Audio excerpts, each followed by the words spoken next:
Bienvenue mes chers au pays des dragons. Aujourd'hui, je vous invite à une promenade méditative pour découvrir quel est le dragon qui vous habite et surtout quel élément domine en vous, quel élément vous donne votre direction énergétique. Alors je vous invite pour cela au bord de l'eau, même si le bruit de l'eau est un peu prégnant. Il y a des dragons, des vrais dragons, des dragons de bois, probablement des dragons d'eau, et puis des dragons de la forêt enchantée qui m'entourent, et des dragons qui parcourent ce ciel bleu absolument immaculé. Le mot dragon, le savez-vous, provient du grec draco, qui signifie serpent, grand animal marin, mais aussi fixer du regard ou briller. Voilà déjà une première information de la nature qui peut nous paralyser ou en tout cas nous hypnotiser du dragon. Son féminin dragona a été traduit par ogresse dans de nombreuses langues. Le dragon en alchimie évoque un processus d'individuation, la réunification des parties en nous. Animal mythologique s'il en est, il évoque un reptile gigantesque qui pond des œufs dans une gestation qui dure plusieurs années. Il est, vous le savez, considéré également comme le gardien des trésors. En Occident, il symbolise le plus souvent le mal combattu par le courage ou la bravoure. Saint Michel, l'archange, le chef des anges, est celui qui incarne les forces du bien dans le combat permanent mené contre le mal. Son rôle l'amène notamment à protéger les portes du paradis. C'est là, à l'entrée du royaume de Dieu, que Saint Michel affronte le dragon qui symbolise Satan et parvient à le terrasser. Nous pouvons aussi évoquer Saint Georges, le preux chevalier dont la foi vient à bout du sacrifice. Le saint apprivoise et tue un dragon qui réclame des sacrifices humains. Il sauve ainsi la princesse choisie comme prochaine offrande. En Asie, le dragon est au contraire associé au bien, protecteur bienveillant des récoltes, faiseur de pluies fécondes et possesseur d'un breuvage d'immortalité. On peut l'associer évidemment aux 4 éléments comme 4 grandes familles de dragons avec lesquels nous avons des affinités, des prédilections. Ils sont alors symboliquement ceux qui régissent l'ordre et le désordre, la création et le chaos, et nous pouvons les inviter dans un travail énergétique qui nous permet de réguler les dimensions des éléments qui nous constituent principalement eau, air, terre, feu.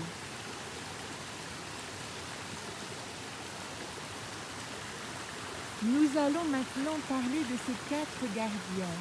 Je vous invite à laisser résonner les définitions et à ressentir quel est le dragon qui vous parle le plus, qui vous résonne le plus, qui peut-être va vous donner un message.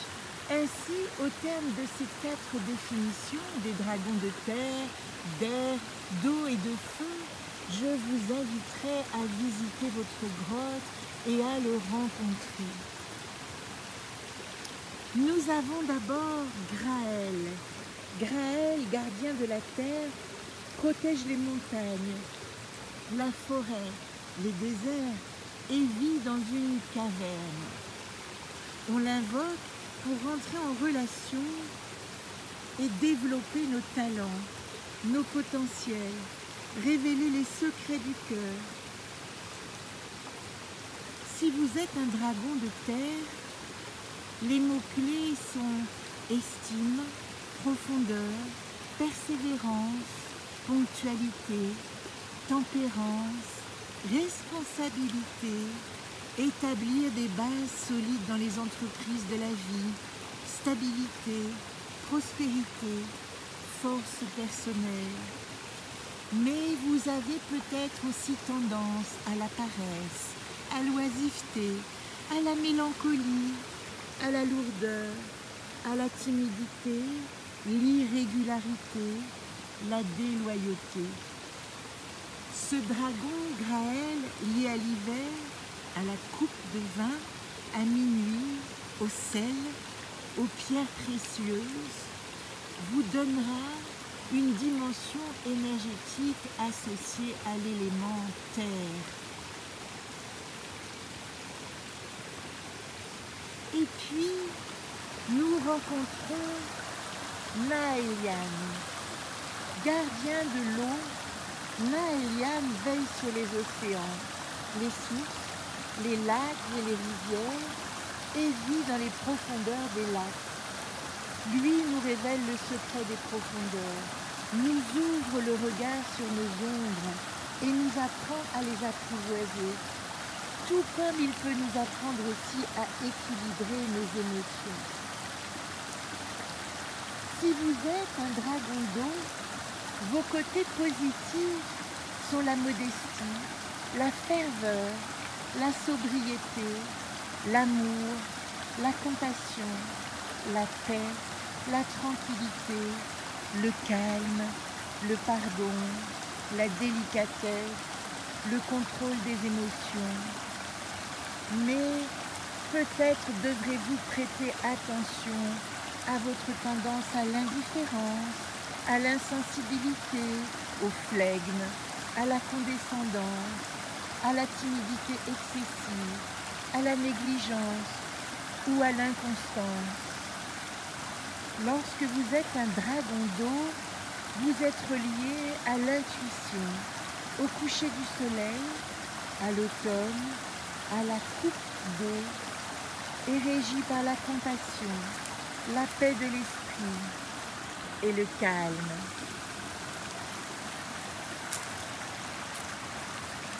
À présent que nous avons rencontré ces deux gardiens, peut-être pouvons-nous faire connaissance avec Saïris, le gardien de l'air, qui régit les tempêtes, les vents et le temps. Il nous apporte la légèreté, les facultés intellectuelles, l'apaisement du mental et les messages des mondes invisibles.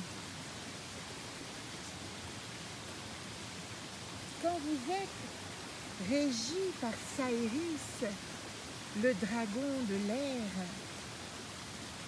vous avez d'excellentes facultés intellectuelles et mentales, un tempérament fort qui se traduit par la joie, le plaisir, une clarté, une vivacité d'esprit, une habileté mentale, une cordialité, de l'optimisme, de la créativité.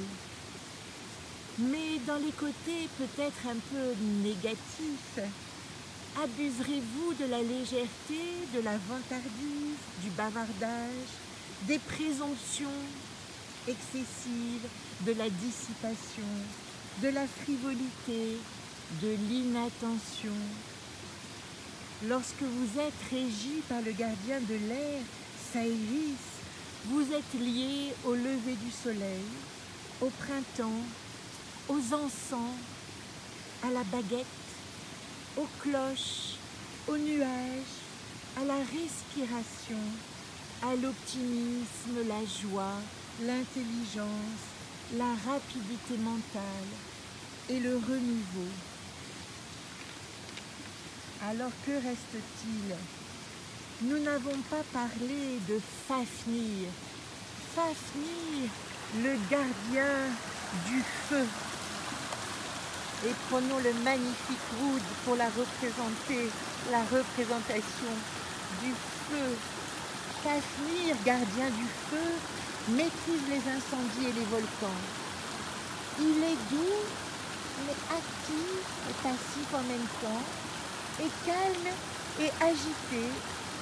Il peut être l'un et l'autre car il a une vitalité absolument exubérante, un enthousiasme, une joie de vivre, du courage, du discernement car il nous aide à la maîtrise de notre énergie. Il est utile pour nous apprendre l'art du commandement.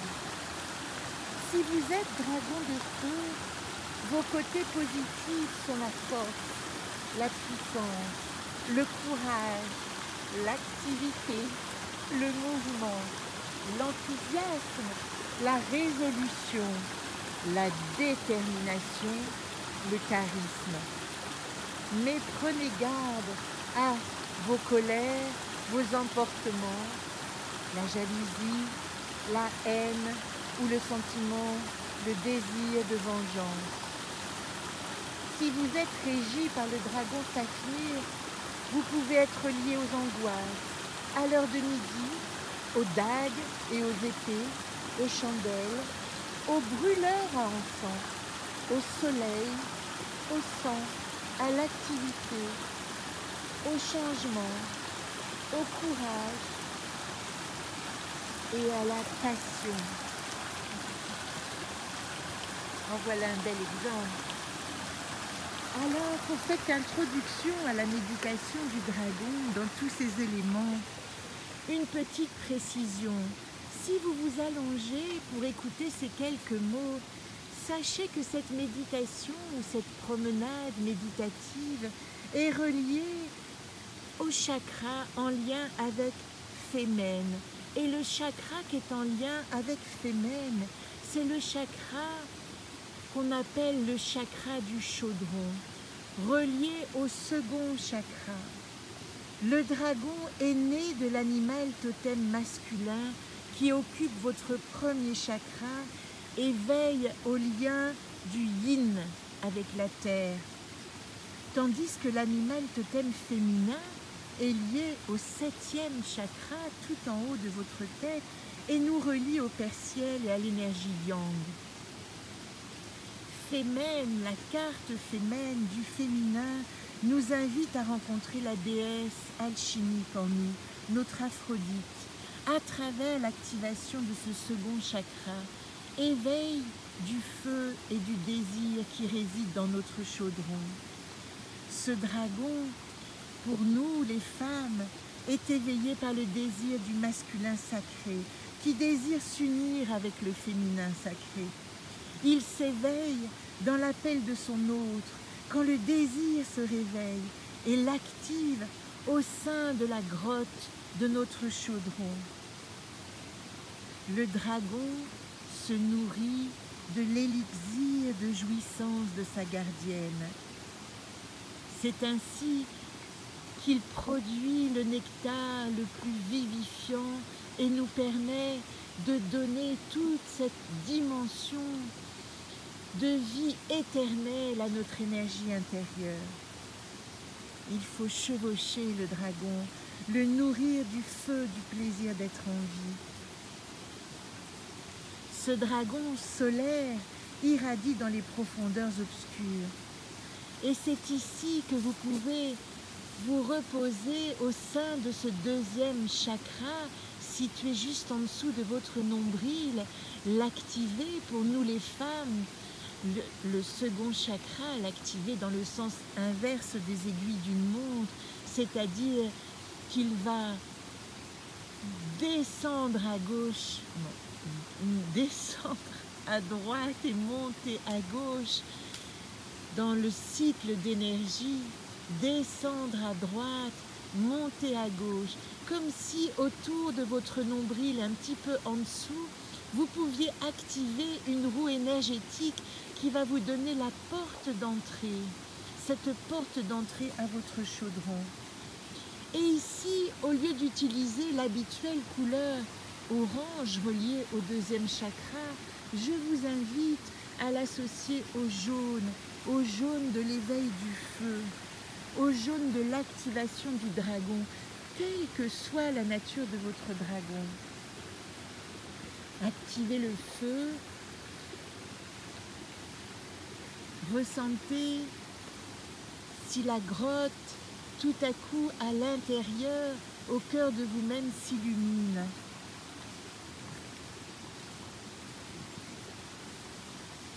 À présent que toutes ces informations sont répandues dans votre mental et prennent peu à peu forme peut-être dans votre corps et peu à peu se ressentent dans votre émotion, peut-être pouvez-vous associer le dragon qui vous a le plus parlé dans la définition précédente et imaginez que vous vous tenez au seuil de cette grotte que constitue votre utérus, votre chaudron magique, et que vous êtes ici face à votre dragon.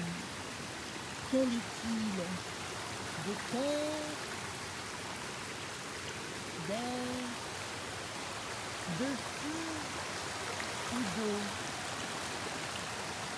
Ici, dans cette grotte, veille votre dragon. Vous pouvez simplement laisser aller votre imagination. Est-ce qu'il dort? Est-ce qu'il est doux? Est-ce qu'il vous regarde? Est-ce qu'il s'est réveillé en vous entendant pousser la porte dont vous êtes aussi la gardienne? Vous ne craignez rien, vous êtes dans votre domaine. De quelle couleur est votre dragon? Est-ce un grand dragon qui déploie ses ailes ou est-ce un petit dragon actif, peut-être mobile, peut-être voletant autour de vous? Est-il fait d'écailles comme un poisson, de plumes comme un oiseau, de poils comme un cheval dragon? Est-ce un serpent? Est-ce une chimère? Est-ce une femelle? Veille-t-elle sur des œufs? Simplement laissez-vous aller dans cet imaginaire et regardez votre dragon. Peut-être vous fait-il penser au grand dragon chinois des grandes fêtes. Peut-être vous fait-il penser à ce dragon blanc et délicat. Peut-être est-il un dragon de feu et qu'il se tient au seuil de votre grotte comme votre gardien solide, sauvage et apprivoisé. Peu à peu, cet espace, cette grotte grandit, illuminée du feu du jaune de ce chakra qui donne la lumière suffisante pour en observer les contours, en observer les trésors et les joyaux. Y a-t-il des objets? Y a-t-il des pierres précieuses? Y a-t-il dans l'air une chanson qui se murmure ou un mot qui passe? Y a-t-il un message?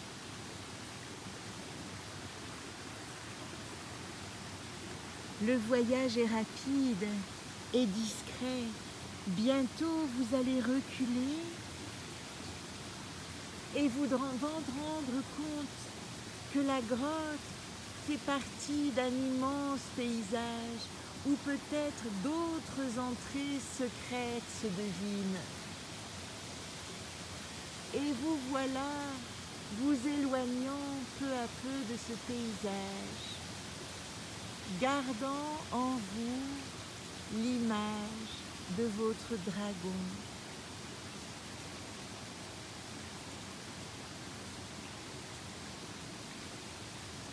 Maëlian, dragon d'eau, dragon d'air, dragon de feu.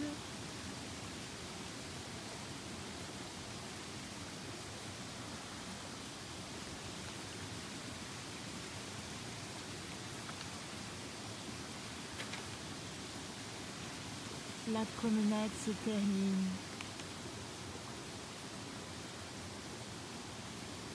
Vous pouvez simplement à présent savourer les images qui se sont présentées. et revenir à votre être tout entier dans le paysage qui vous accueille.